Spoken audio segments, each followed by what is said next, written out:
Stanley decided to go to the staff lounge to check on his co-workers. He never functioned well by himself and constantly needed support and guidance from others, so the thought of total solitude was terrifying to him. When Stanley came to a set of 2 open doors, he entered the door on his left.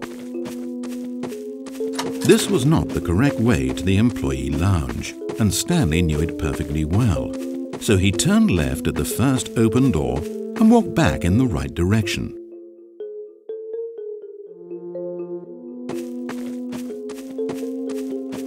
Stanley was so bad at following directions, it's incredible he wasn't fired years ago. Maybe this is why everyone had left. No one wanted to be around someone as bad at listening as him. And since he was walking into the middle of nowhere and thus ruining the entire story, Stanley decided that he would punish himself. So when he came to the elevator and the doors opened, he stepped inside and pushed the button to go up.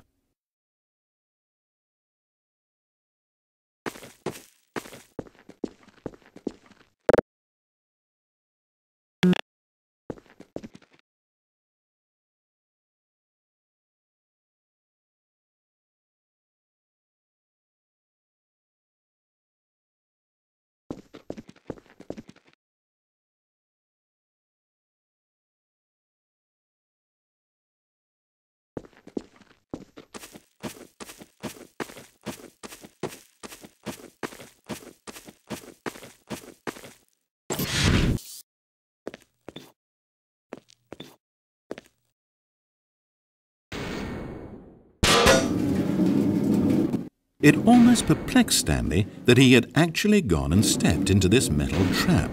After all, it should have been no surprise that this thing would lead him to his death.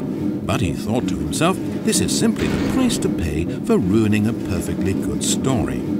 So he resigned and willingly accepted his fate, the inevitable end toward which he had spent so long stumbling. Farewell, Stanley.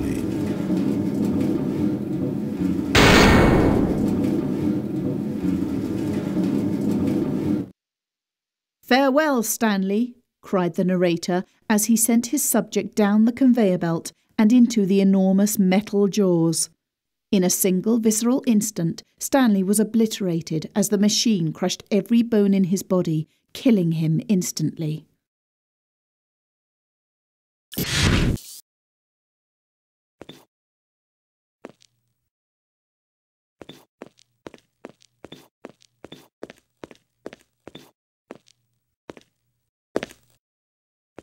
It's a shame, then, that for all his work, it was such a meaningless victory for the narrator. Did he really think he would accomplish anything by murdering this disposable vessel?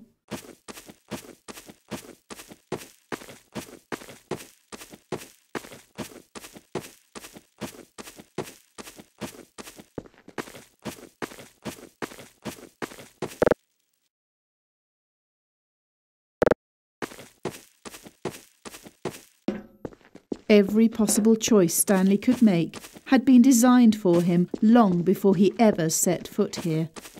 The narrator wanted to kill him. Stanley was already dead from the moment he hit start.